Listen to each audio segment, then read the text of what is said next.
명절을 맞으실 때 마음들이 어떠신가요? 마음이 넉넉하여집니다. 마음이 넉넉하다는 것은 무슨 뜻일까요? 마음이 이렇게 좁아져서 각박하여져서 그동안 미처 내가 생각하지 못했던 것, 놓치고 살았던 것을 되돌아보게 되는 것 같습니다. 여러분, 마음이 한결 더 넉넉해지시기를 축복합니다. 마음이 넉넉하실 때 그 넉넉해진 마음만큼 주님의 은혜를 흡족하게 충만하게 받으실 줄 믿습니다. 오늘 본문은 제자들의 예수님께 간청하는 장면으로 시작합니다. 주님, 우리에게 믿음을 더하소서라는 그 요청하는 장면으로부터 시작해요. 이 요청을 주님께 드리는 제자들의 마음속에는 두 가지 갈망이 있었습니다. 하나는 더 큰 능력을 갖고 싶다라는 욕망, 열망, 그리고 또 하나는 주님의 사역을 감당할 자격을 우리도 얻고 싶다라는 그런 마음이었습니다. 왜냐하면 제자들은, 누가복음은 특히 제자들을 사도들은이라 칭하는데요, 이들은 예수님 곁에서 주님께서 행하시는 일들을, 그 많은 표적들을, 그 놀라운 표적들을 다 목격하였습니다. 그 권위 있는 말씀을, 생명의 말씀을 들었습니다. 그러나 정작 그 곁에 있는 자기들의 믿음은 초라해만 보였습니다. 여러분, 우리도 마찬가지입니다. 인생의 무게 앞에서, 또 우리에게 맡겨주신 사명의 그 사역의 한계 앞에서 주님, 우리에게 더 큰 믿음을 주옵소서, 믿음을 더하여 주옵소서, 우리 이렇게 기도하지 않습니까? 또 우리는 종종 서로를 향해서 우리 권사님은, 우리 집사님은 참 믿음이 크세요, 믿음이 대단하세요, 나는 믿음이 좀 부족해요, 약해요, 이렇게 말하곤 합니다. 교회 안에서도 믿음이 큰 성도, 믿음이 좋은 성도, 이런 표현을 우리 사용하곤 합니다. 제자들도 같은 고민을 하였던 것 같습니다. 그래서 그들은 간절히 요청하였습니다. 우리에게 믿음을 더하소서. 여러분, 이 기도는 사실 우리 모두의 기도입니다. 인생의 여러 문제 앞에서 우리는 우리의 믿음의 부족함을 느끼고, 주님, 저에게도 큰 믿음 허락하여 주옵소서, 이렇게 기도합니다. 그러나 예수님은 이 제자들의 요청에 의외의 대답을 주십니다. 예수님은 놀랍게도 믿음의 크기를 말씀하지 않으세요. 그리고 너희에게 겨자씨 한 알 만한 믿음이 있었더라면 말씀하십니다. 여러분, 예수님은 믿음의 크기나 양을 말씀하시지 않으세요. 그러면 무엇을 말씀하십니까? 믿음의 방향과 믿음의 대상, 무엇을 믿느냐를 말씀하세요. 겨자씨는 당시 팔레스타인 지역에서 가장 작은 식물의 씨앗이었대요. 그 식물이 작은 게 아니라 씨앗이 작았대요. 제가 아직 실물로 보질 못하였습니다. 그러나 이 겨자씨는 눈으로 보기에도 안 보일 정도로 작다고 해요. 하지만 그것이 땅에 심기우면, 싹 터 자라나면 온갖 새들이 깃들일 수 있는 큰 나무가 된다고 합니다. 예수님께서 믿음을 더하여 주옵소서, 더 큰 믿음을 주옵소서라고 요청하는 제자들에게 왜 이 겨자씨 한 알만큼의 믿음을 말씀하신 것일까요? 이른바 겨자씨 믿음의 역설이 여기에 있습니다. 우리의 믿음의 대상이 나의 믿음의 크기가 아니라 내가 믿는 분이 크신 하나님이시라면, 전능하신 하나님이시라면, 그 방향이, 그 대상이, 그 연결이 하나님께 향하고 연결되어 있다면 우리의 믿음의 크기는 중요한 것이 아니라는 말씀이세요.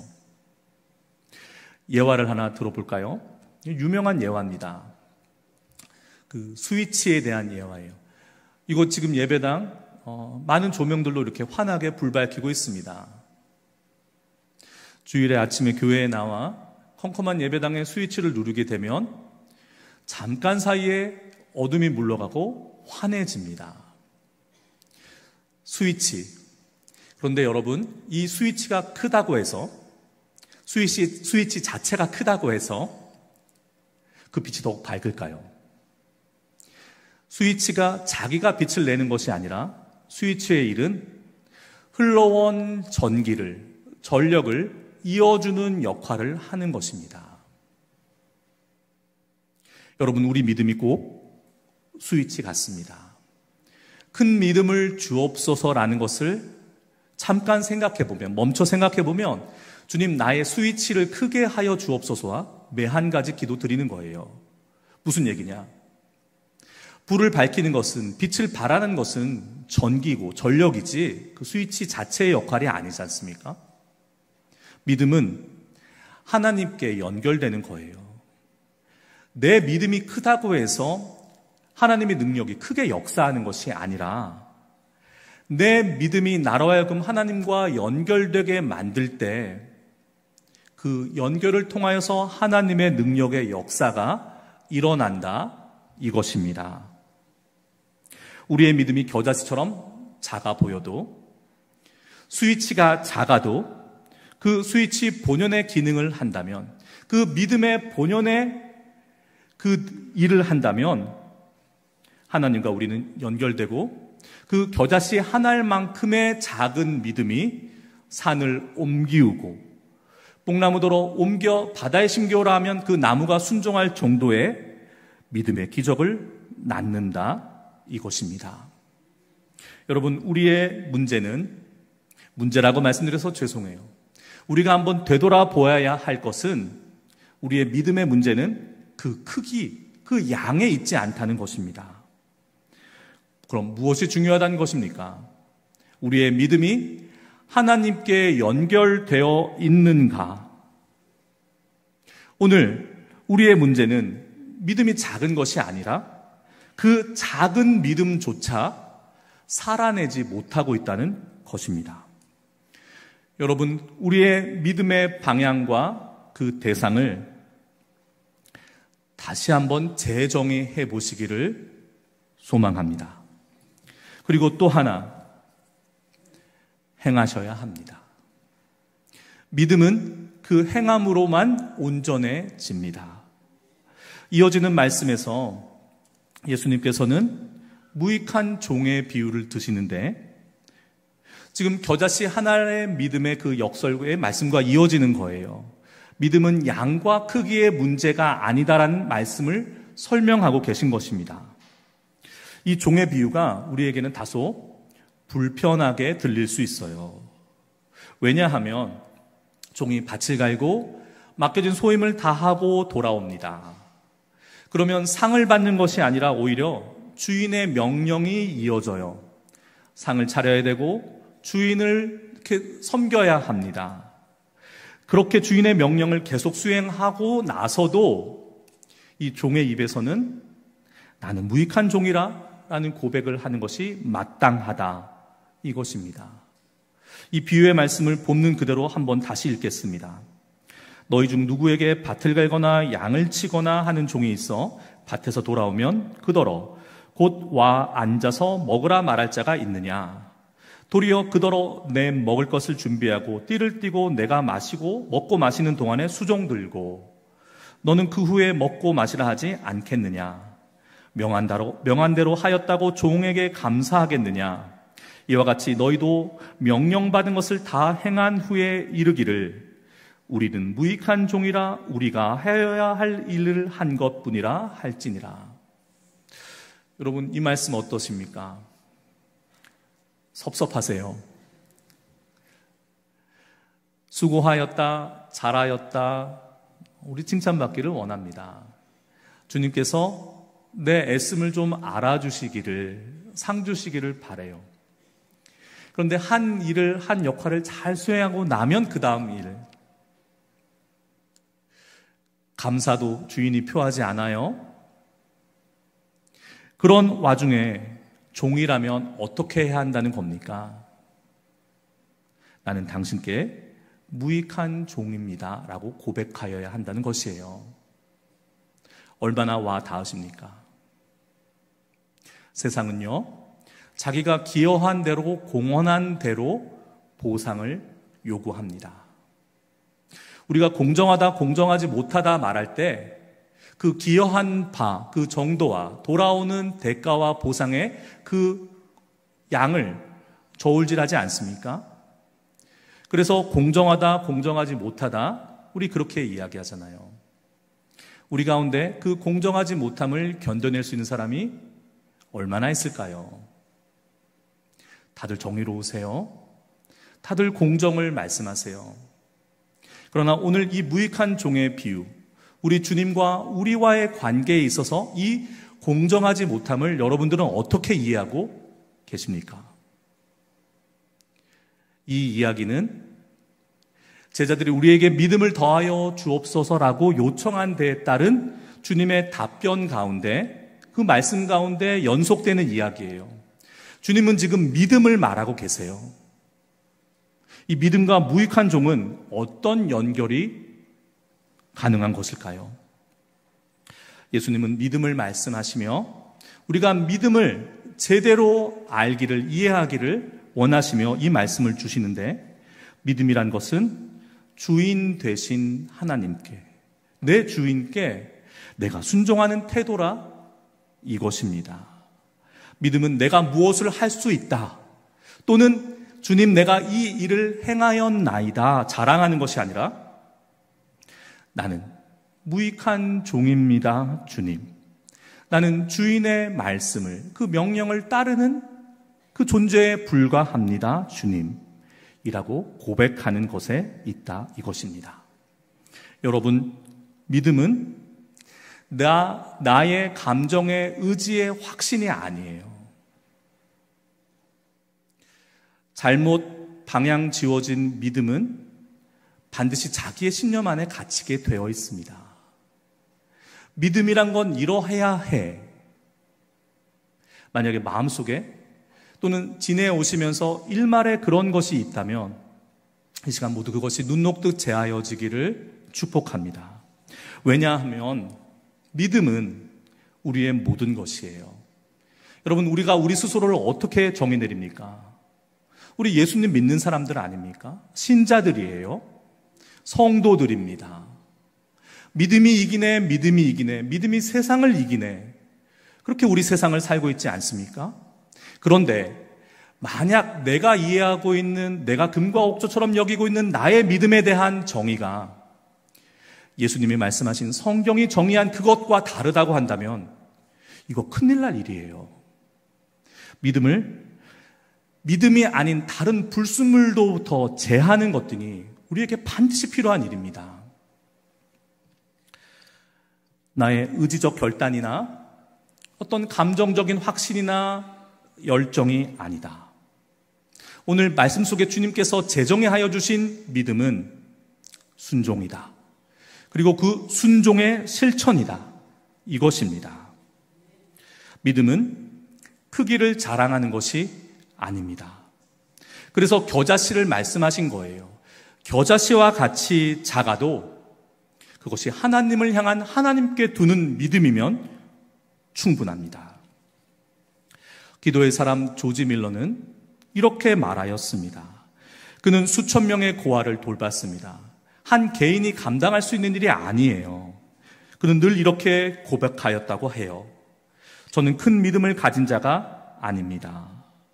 다만 하나님께 제 작은 믿음을 드렸을 뿐입니다. 여러분, 믿음의 크기를 자랑하지 마십시오.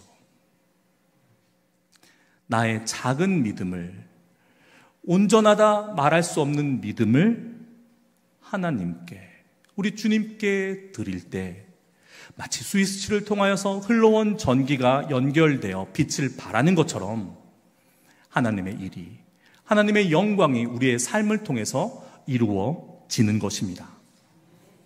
믿음은 행동으로 드러납니다. 종이 주인의 명령을 묵묵하게 따르듯이 우리의 믿음도 그러한 순종 속에서 증명됩니다.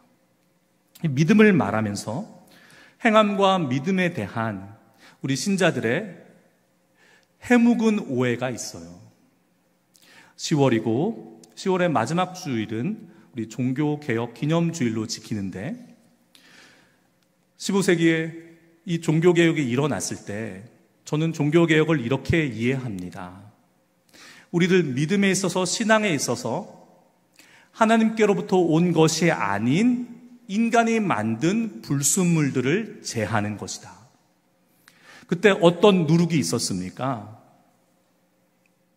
구원론에 있어서 무언가 덕을 선을 쌓아야, 무언가 내 공로가 있어야 그것이 나의 구원에 도움이 된다라고 하는 공적주의라는 것이 있었어요. 루터는 이렇게 말합니다. 구원은 에베소서 2장 8절의 말씀이기도 해요. 오직 은혜에 의하여 믿음으로 말미암아 구원을 얻나니. 다 중요하지만 오늘 우리 여기에 주목해 볼까요? 얻나니. 구원은 내가 이루는 것이 아니에요. 이것은 하나님의 선물이라 그것은 행위에서 난 것이 아니니 누구도 자랑하지 못하게 함이라. 성경 말씀입니다. 그 모든 구원을 이루게 하는 시작은 은혜예요. 믿음이 아닙니다. 은혜예요. 은혜에 의해서 믿음이 생겨나는 것이고 그 믿음을 따라 행하는 것입니다. 순서가 뒤바뀌었어요. 그 당시 불순물은 순서가 뒤바뀐 겁니다. 완전히 뒤바뀐 거예요. 나의 어떤 행위로 말미암아 그것이 구원의 공로가 되고 그래야 하나님의 구원의 은혜를 입는다. 정확히 180도 뒤바뀐 것이에요. 그것을 종교개혁가들은 바로 잡은 거예요. 순서가 중요합니다. 은혜예요. 믿음입니다. 행함입니다. 이 순서가 지켜질 때 우리의 구원이 복된 줄 믿습니다. 야고보서는 이 행함이 없는 믿음에 대해서 죽은 믿음이라 합니다. 행함이 없는 믿음은 그 자체가 죽은 것이라 어떤 사람은 말하기를 너는 믿음이 있고 나는 행함이 있으니 행함이 없는 내 믿음을 내게 보이라. 나는 행함으로 내 믿음을 내게 보이리라. 여러분, 우리 믿음을 정의할 때 오늘 그런 말씀이에요. 믿음은 이것이다. 지금 주님께서 우리에게 친히 말씀하여 주고 계십니다. 우리 믿음과 행함을 또 구별하는 그런 오래된 해묵은 습관이 있어요. 머리로 믿습니다. 가슴이 뜨거워져요. 그러면 그 다음 일은 무엇입니까? 손발이 행하는 겁니다. 머리와 가슴과 손발. 머리는 내 것이고 가슴은 남의 것이고 손발은 또 누구의 것입니까? 다 나입니다. 나의 전 인격, 전 존재예요. 믿음이라는 것은 머리의 문제만도 아니고 가슴의 문제만도 아니고 손발의 문제만도 아니라 머리와 가슴과 손발이 나의 전 인격이 그 믿음으로 변화되어서 그 믿음으로 살아내는 거예요. 그게 성경이 말하는 구원에 이르게 하는 믿음, 믿음으로 의롭다함을 받는다라는 이신칭의의 교리예요. 오해가 있습니다. 이 믿음이 강조되다 보니 믿음과 행함을 나누어 생각하다 보니 내가 믿기는 믿는데 실천이 잘 안 됩니다. 여러분, 그거 심각한 오류예요. 지행합의라는 말이 있습니다. 저는 이 지행일치를 이렇게 새겨요. 알면 행한다. 뒤집으면 어떻게 되는 것입니까? 행하지 못하는 것은 모른다는 거예요. 아는 게 아니라는 겁니다. 멀었다는 겁니다. 그러면 신행일치, 신행합의는 무엇입니까? 믿음과 행함은 나뉘지 않는데 믿음은 행하게 되어 있다는 거예요. 뒤집으면 행하지 못하는 사람은 못 믿는다, 안 믿는다라는 거예요. 그 안에 겨자씨 한 알만큼의 믿음도 없다는 겁니다. 예수님이 말씀하신 건 바로 우리의 믿음 없음이에요. 믿음이 없는데 무슨 믿음의 크기를 논합니까? 믿음이 없는데, 겨자씨 한 알만큼의 믿음도 내 안에 심겨진 바가 없는데 어떻게 그 믿음이 더하여지기를 바라겠습니까? 여러분, 우리 말씀 앞에 우리를 다시 한번 세웁시다. 주님, 믿음이 무엇입니까? 그 믿음 알게 하여 주옵소서. 그 믿음으로 내 마음이 뜨거워지게 하여 주옵소서. 내 손발이 믿음대로 행하지 않고서는 도저히 한순간도 견딜 수 없도록 나를 주장하여 주옵소서. 이것이 우리의 기도이기를 소망합니다. 여러분, 믿음은 내 공로가 아니에요. 우리는 믿음을 적립합니다. 통장에 예금 적금하듯이 믿음을 적립해요. 그거 어디다 쓰시게요? 주장하시게요? 그거 하지 말자는 것이 500년 전 종교개혁가들의 외침이에요. 믿음은 내 공로가 아니다. 믿음은 오직 하나님의 은혜에 대한 나의 반응이다. 여러분, 무익한 종이라는 고백은 무엇입니까? 내 한계를 인정하는 말이에요. 내가 무엇인지 누구인지를 자각한다는 뜻입니다. 그러나 바로 그 고백의 자리가 나의 한계, 나의 그 끝자리, 그것이 하나님의 은혜가 임하는 자리예요. 은혜에 의하여 믿음으로 말미암아 순서가 중요하다 하였습니다. 그 은혜가 믿음을 자라나게 합니다. 그 자라난 믿음을 통하여서 하나님께서는 영광을 받으세요. 사랑하는 여러분, 우리에게 필요한 것은 더 큰 믿음이 아닙니다. 하나님께 연결된 작은 믿음이에요. 겨자씨와도 같은 믿음입니다. 한 아이가 아버지와 강을 건너며 개울을 건너며 아빠에게 말했습니다. 아빠, 내가 아빠 손 꼭 잡을게요. 놓치면 휩쓸려 가니까 아이가 그렇게 말하였습니다. 그러자 아버지가 웃으면서 이렇게 말했습니다. 얘야, 네가 나를 잡는 게 아니라 내가 너를 붙들고 있단다. 여러분, 이것이 무슨 뜻입니까? 우리는 우리의 믿음 들여, 하나님께 나의 열심을 들여 내가 하나님을 꼭 붙들고 있다고 착각하고 있어요. 무엇으로 하나님을 붙들고 계십니까? 우리 생각을 뒤집어야 돼요. 우리가 하나님을 붙드는 것이 아니라, 아이가 아버지를 붙드는 것이 아니라 하나님이, 아버지가 우리를 붙들고 계신 것입니다. 믿음은 우리가 하나님을 얼마나 세게 붙잡았느냐 이런 문제가 아니에요. 그런 믿음을 그렇게 이해하고 계신 분들은 반드시 믿음의 크기를 논합니다. 내가 더 세게 붙잡았다 이거죠. 저 사람보다. 믿음이 크다 작다, 믿음이 작은 자요 판단하고 정죄합니다. 믿음에 대한 처음 이해부터 온전치 못한 거예요. 만약 내가 붙잡은 게 아니라 나는 붙들려 있다, 아버지께서 나를 붙잡고 계신다라고 생각한다면 내 믿음이 크냐 네 믿음이 크냐 할 수 있겠습니까? 스위치가 내가 더 커 네가 더 커 하고 있는 거랑 마찬가지입니다.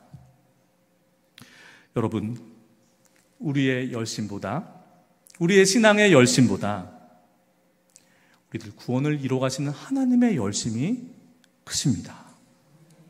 작은 믿음이 작은 우리를 하나님께 연결시켜 드리는 것이 있어요. 순종입니다. 순종은 우리의 작은 믿음을 하나님께 연결시켜 줍니다. 그런데 우리들 신앙인들의 그 신앙의 언어 가운데 그 오염이 훼손된 정도가 가장 심한 말이 순종인 것 같아요. 여러분, 순종 그러면 어떤 생각 또는 감정이 떠오르십니까? 순종 그러면 아름다운 것, 선한 것, 내가 이루고자 하는 것, 이런 생각이 먼저 드십니까? 아니면 순종, 마음 한켠이 부담스럽고 꼭 해야 하나? 피할 자리는 없나? 여러분 어떠실까요? 순종, 우리의 작은 믿음을 하나님께 드리고 연결시켜주는 그것 아니면 대체할 것이 없는 가장 귀한 건데 그 순종에 대한 우리의 생각이, 마음의 생각이 이처럼 오염되어 있어요. 여러분, 담임 목사한테 순종하라는 소리 저 안 합니다. 목회자에게 순종하세요 이런 소리 안 합니다. 그러니 여러분 마음속에 있는 우리 주님에 대한 그 순결한 순종의 마음을 회복하십시오. 순종이 아니면 믿음이 연결되지 않아요. 연결되지 않은 믿음은 오만한 자의 길로 들어서게 합니다. 내 믿음을 자랑하는 길로 들어서게 돼요. 붙들려 있어야 합니다. 무엇으로 붙들려 있을 수 있습니까? 순종함에 있어요.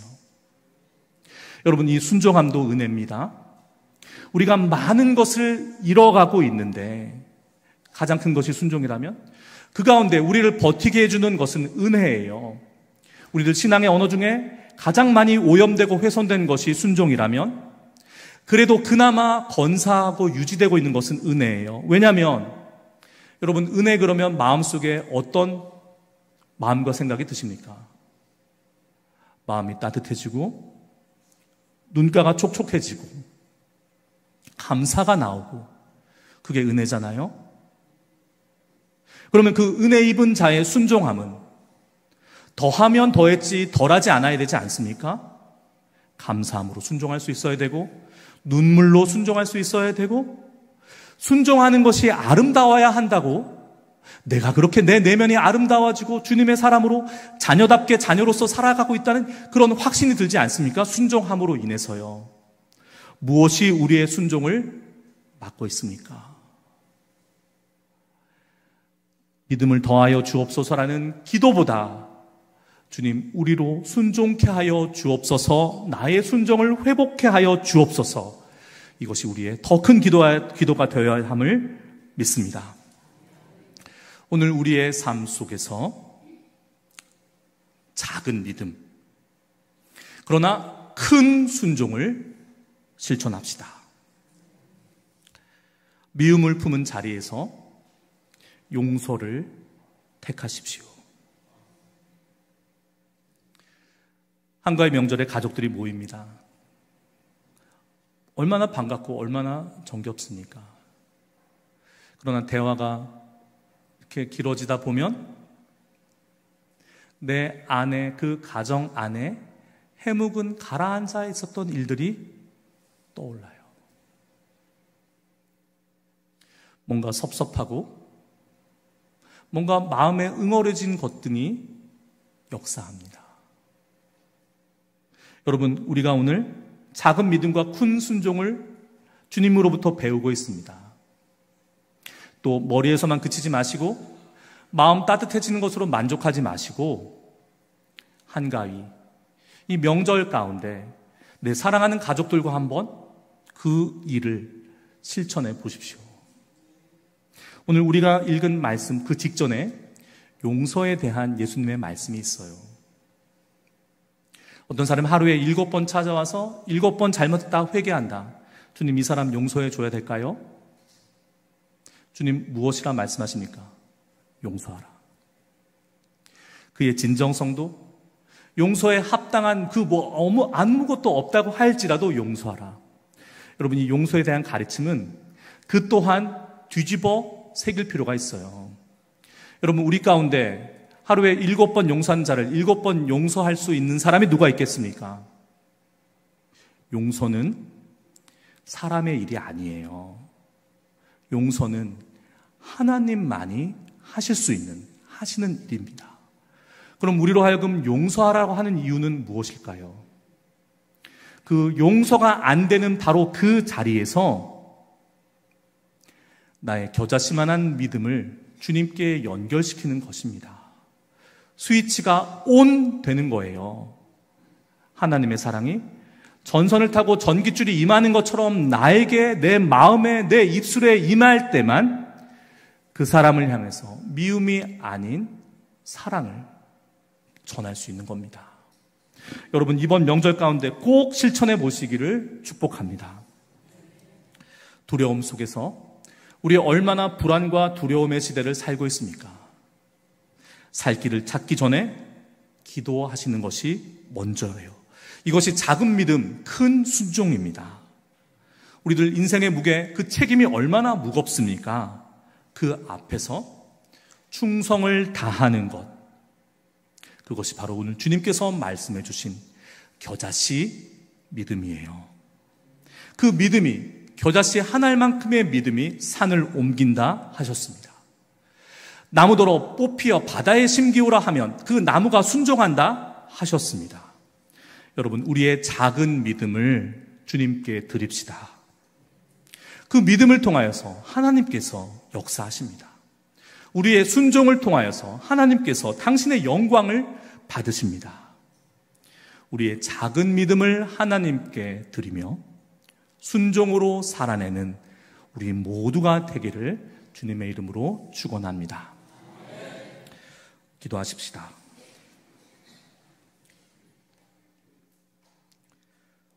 거룩하신 주님, 하나님께 우리의 작은 믿음이라도 온전히 드리게 하옵소서. 삶의 순종, 그 순종의 삶을 통하여서 우리의 믿음이 자라가게 하옵소서. 우리의 삶 가운데, 우리의 사역 가운데 주님의 영광만이 드러나기를 원합니다. 예수님의 이름으로 기도합니다. 아멘.